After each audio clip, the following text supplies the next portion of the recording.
So our next keynote is going to be about SpaceTech and FinTech. And one quick thing I want to say about space. Does anybody know what Mercury retrograde is? Anybody? Anybody? Nobody knows what it is? Well, it's coming up on October 31st, and I don't know the exact scientific meaning of it, but I think it appears when a planet is in retrograde, it appears to be moving backwards. But the whole idea of it is that the energy Mercury sends is during this time you might be having like technological problems. You know, your calls might be breaking, computers might be breaking. There can be errors in communication. So just FYI. Be careful with your technology starting next week. Just a little fun fact. Anyways, our next speaker will be John Cumbers, who is the founder of SynBioBeta. He has received multiple awards and grants from NASA and the National Academy of Sciences for his work in the field. He has been involved in multiple startups, such as those producing food for space, microbes to extract lunar and Martian resources, and even hoverboards. John is an active investor through the DCVC SynBioBeta Fund and his synthetic biology syndicate on AngelList. John received a PhD in molecular biology, cell biology, and biochemistry from Brown University. That's impressive. An MS in bioinformatics from Edinburgh University and an undergraduate degree from the University of Hull in computer science with information engineering. Wow, that was a mouthful. John, welcome to the stage.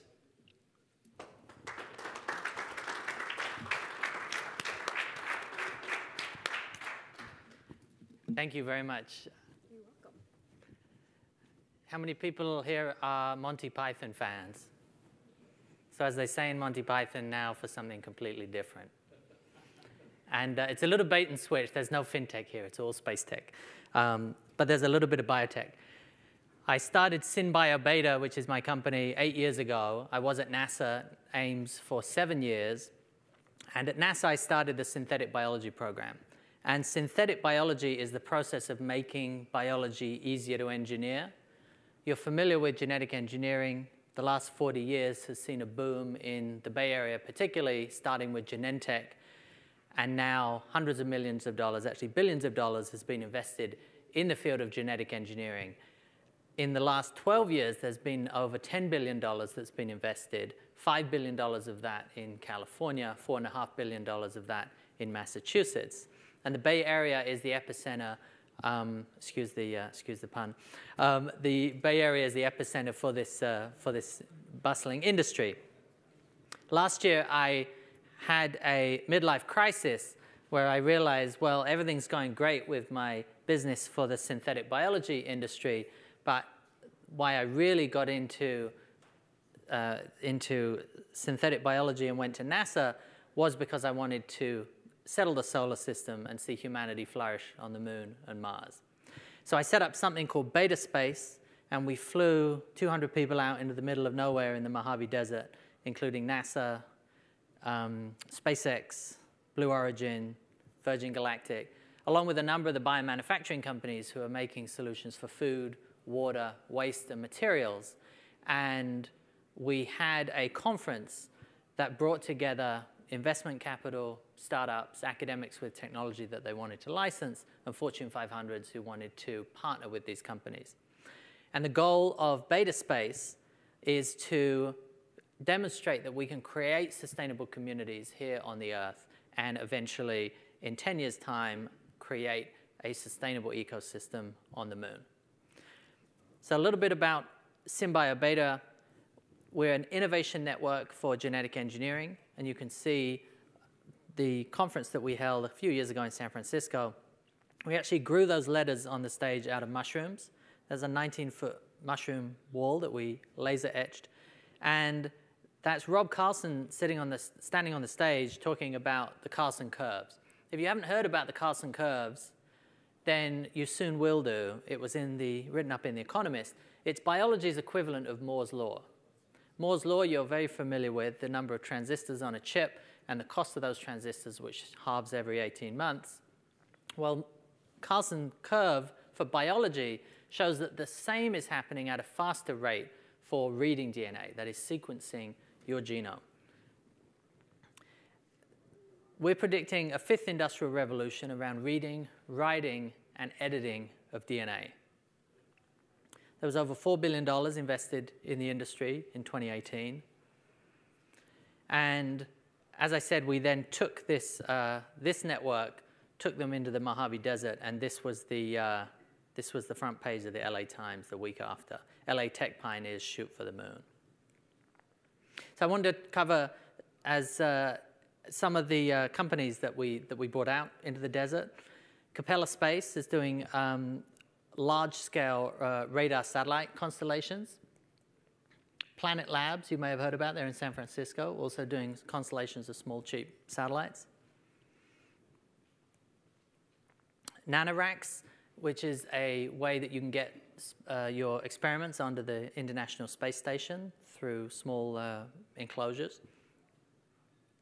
The Spaceship Company, this is Burt Rutan's company that has the partnership with Virgin Galactic to make the Virgin Galactic ship.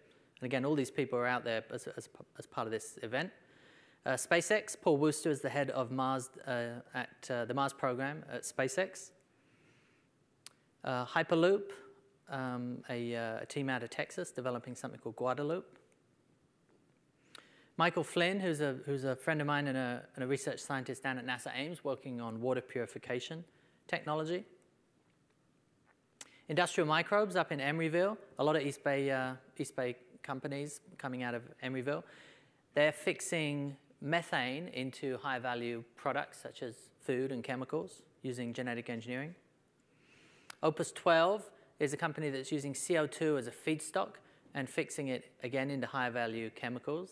They spun out of the incubator at Cyclotron Road at Lawrence Berkeley Lab. Ouroboros, they are doing biomanufacturing, again using CO2 as a feedstock, and they're based out of Boston, spun out of Harvard. And LanzaTech, which is one of my favorites because they've been around for almost 8 years now. Oh, sorry, more than that, 14 years. And they are at scale putting their genetically engineered organisms into power plants. And instead of the power plant emitting CO2 and carbon monoxide, it's producing those waste gases, and then it's converting them into fuels and chemicals and other things. And they've got a scaled plant in China and a partnership with Virgin Galactic. And if you're seeing a theme around CO2 and thinking about climate change, you're right, because a lot of these companies are dual use. They have fantastic businesses that are making traction here on Earth, and they have the potential to show that we can have these businesses in space. Why would you want a CO2 manufacturing business in space? Well, for every day that you are on the International Space Station, for every astronaut that's up there, we're breathing out more than 1 kilogram of CO2. What do we do with it at the moment? We just turn it into methane and we vent it out the side of the space station. What could you do with it in the future? All of these companies that are making things with CO2 come into play. Geltor is another one, and they are using engineered organisms for the production of consumer products. In this case, it's beauty products, animal-free beauty products. Ecovative is one of my favorite. They're in upstate New York, and they're one of my favorite because this is the company that built that giant mushroom stage. So they're making replacements for polystyrene. This is a biodegradable house that they built as part of the Museum of Modern Art in New York. And a few academics were there as well. This is Professor Adam Arkin, who's at UC Berkeley.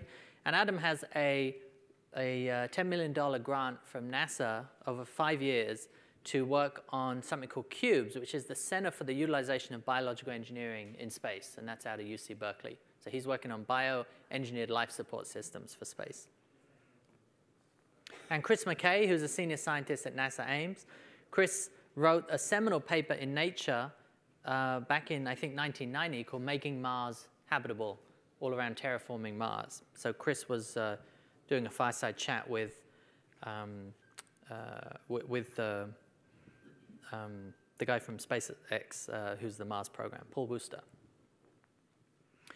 We had not one, but two small-scale nuclear power companies there. This is Ultrasafe Nuclear Company, and another one called Oklo, which is based here in Sunnyvale. They were both at the event too. There we go, there's Jake from Oklo. And a number of companies that are making organisms for customized needs. For example, Ginkgo Bioworks has partnerships with many different companies for the design of organisms, from food to fuels to chemicals to materials. And they're based out of Boston. And a lot of these companies are very well funded. This Ginkgo, it says 429. They actually just 2 weeks ago raised an additional $300 million. So a huge amount of money going into this field. Spira is making spirulina-based protein shakes, and they're based down in LA. And Blend Hub, a European company that is looking at the next generation of food supply, and they have portable shipping containers where they can do commercial mixing of food. And so they're interested in meeting with space companies to look at how they can extend this technology into the next frontier. Novo Nutrients is another company that's doing CO2 manufacturing.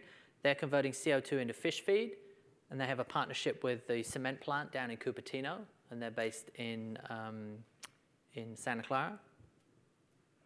And Freight Farms, this is Brad McNamara, and if you've looked at Freight Farms, you might have seen them online. You can actually get a shipping container delivered to your place of business. Let's say they had one here at the Roundhouse, and the restaurant could then be getting their leafy greens from that shipping container that's got a complete grow house in it. So a lot of shipping container-based agriculture is dual use. It's people working with it here on Earth and thinking about how they can work with it in space in the future. And my favorite of all, and this was the first line of the LA Times article, which was that the reporter from the LA Times got on board a private jet and took a swig of a genetically modified probiotic to cure a hangover. And this is a company that launched just a couple of months ago, and that's exactly what it does. It's a probiotic. It's engineered to produce an enzyme that breaks down aldehyde. And if you know about alcohol metabolism, it's the aldehyde that gets into your brain and causes the throbbing sensation the next morning, which is the hangover. It's also aldehyde that is the cause of cancer when you drink any kind of alcohol. It's the aldehyde. So this is an enzyme that overexpresses another enzyme. This is an organism that overexpresses an enzyme that breaks down the aldehyde. Now, I thought this was the stupidest idea I ever heard, and it took me a year before I actually took the courage to try this. I then tried it last Christmas during a work party, and woke up the next morning with a very guilty no hangover after drinking quite a lot. I'm since now an advisor to this company, and funnily enough, I've actually stopped drinking completely now. But that's another story. But I really encourage you to try it. And this is a good example of some of the consumer applications that we're seeing of genetic engineering, and putting a new message out there around GMOs. There's a lot of negativity around GMOs, a lot of negativity around and linkages to pesticides and things like that. And we could get into that, but there's also a lot of new startups out there, new products who are proudly GMO and giving benefit directly to the consumer, such as this hangover cure. So we have the next event coming up. It's in May next year. We were actually looking to do it here in the East Bay. We were going to do it at the Naval Weapons Base in Concord. Unfortunately, the Navy read our description of the event, which was Burning Man meets the Consumer Electronics Show, and I guess decided they didn't want that on their land. So we're waiting until the base has been handed over to Concord, and then we'll give it another shot. But we're back down in the Mojave next year, and you can buy tickets online at beta.space. And also, I said that we'll be going to the moon. You can actually purchase your tickets for the event that we're going to be hosting on the South Pole of the moon, May 1 through 7, 2030. And you can go online and purchase tickets for that. Everything is included. You get the access to all of the sessions. You get the box lunch. You get the tote bag. You just have to figure out the accommodation and transport yourself. But I do encourage you to sign up soon because the early bird for this ends in 2025. So with that, I wanted to show you a video from what you missed last year at Beta Space and encourage you to come down to the desert with us this year. So if we can play the video. In the year 2020, Beta Space will bring together the leading thinkers and doers of the space settlement industry to ask the question, how will we sustain ourselves when we get into space? A lot of us are very motivated by the vision of enabling life to become multiplanetary. We have the technologies we will need to solve the problems we will encounter. Within NASA, I'm pushing for the long-term, low-cost research base on the moon and then on Mars. SpaceX was really founded with the vision of enabling life to become multiplanetary, moving humanity outwards into the solar system.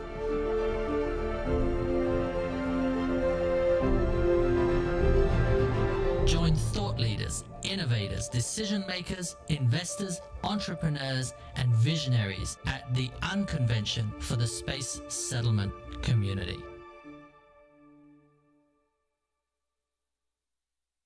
Thank you. So we have some time. I welcome any questions either on SynBioBeta and synthetic biology, on beta space and space technologies, or on broadly how can we see more investment and startups in the East Bay here. I live in Lafayette. My business is in Pleasant Hill. And as we all know, this is the untapped area of the Bay Area. We know it's going to boom. We're all here, and we don't really know that we're all here. We're all looking either to Silicon Valley or to San Francisco. So I welcome any discussions about more things that we can do to promote tech in the Valley. Yes? I'm just going to ask a question about, GMO and the negativity associated with GMO and just an interest in going back to, heritage crops and the anti-Monsanto kind of, I'm not going to say rhetoric, but messaging. And I hate, here in the Bay Area in particular, there's a very large interest when it comes to our food supply. And how are you trying to combat that negative image of genetically modified? Sure. So it's a good question. How do you combat the negative image of GMOs? And I think the negative image from GMOs, it's been all caught up in this what is natural, what is not natural, and is natural good and non-natural bad. And intuitively, we think, yes, natural is good and synthetic is bad. But if you look under that intuition and you look at what nature has produced, well, there's plenty of poisonous, naturally occurring things that nature produces. Tarantulas in Mount Diablo, rattlesnakes in Briones. These are pretty nasty things that we produce. And if you look at how we create sustainable ecosystems for ourselves, we are trashing the planet right now with unsustainable agriculture, with unsustainable CO2 emissions. And so I think we need to look at the technologies that we have, and we need to reassess whether we care about a particular technology and saying, I don't use the term pro-GMO. I'm not pro-GMO. I'm also not pro-electricity. But I could use electricity to light me here, and I could use electricity to kill you. The same with genetic engineering. I can use it for a lot of good, and I've showed you a lot of examples of people using it for good. And I could use it for bad as well. So I think that we need to reset and start thinking about what is our goal here. What are we, and all of the people that I mentioned, all the people who came out of the desert, we're environmentalists. We want sustainable ecosystems both here and in space, and we're technologists as well. And we want to use these technologies to solve some of the biggest problems in food, water, waste, and ag.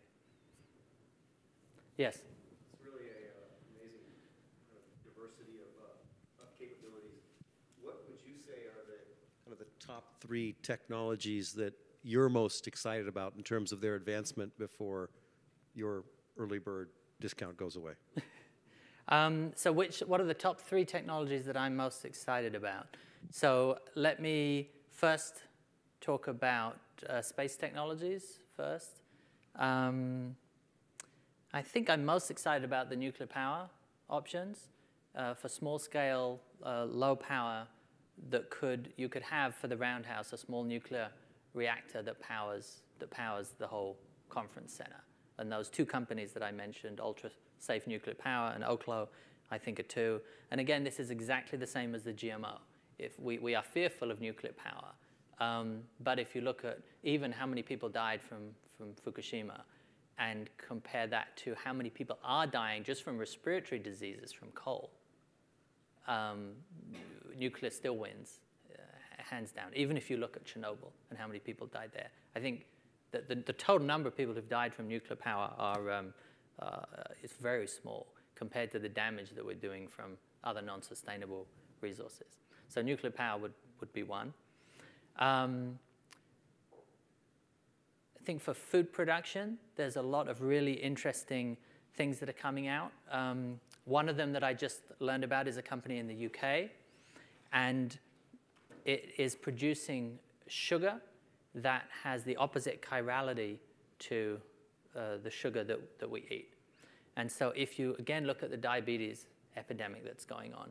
I laughed today because I drank something that I normally hate to drink. Normally, I hate to drink sodas like Coca-Cola because I know somebody described drinking a can of Coca-Cola these days it's just like taking a long drag on a cigarette in front of somebody because we know how much sugar is in Coca-Cola. Well, today I drank a thing of vitamin water, excuse me, I'll translate for everybody. So I drank vitamin water. Well, there was 22 grams of sugar in that bottle of vitamin water. And I'm reading the label, and it's making me think that it says vitamin on it, and it says water on it, so you'd think it's healthy. It's not. It's terrible. So sugar is killing us. That's another thing with diabetes. We have artificial and natural replacements for sweeteners in drinks, and now there's one coming out that's doing the same for sugar, and it's the opposite chirality molecule for sugar. And it means you can put it in cakes, you can put it in cookies, you eat it, it tastes just like sugar, but the body doesn't have the enzymes to digest it, and it passes right through you. So I think that's a really interesting technology as well. And the third is living medicines, this idea that we can genetically engineer our own immune system, and we can genetically engineer bacteria that we're going to take, and they're going to live in our guts. And we can engineer them to do things like deliver drugs. There's a company called Synlogic in Boston that's now delivering drugs into the gut using living bacteria. And another one is if you have cancer, God forbid, we can sequence your cancer. We can find out what the genetic mutation is that's caused that cancer. We can now take those cancer cells, and we can now take your own immune cells out of your body. We can train your own immune cells on the cancer, and we can put those immune cells back into your body, and you've now got a supercharged immune cell, and it's your own body that's then ridding your body of cancer.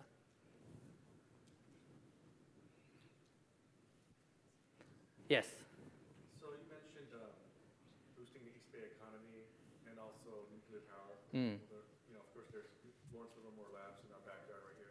I'm wondering, are you aware of any involvement with Lawrence Livermore Labs and any of the SpaceTech sector in the Bay Area?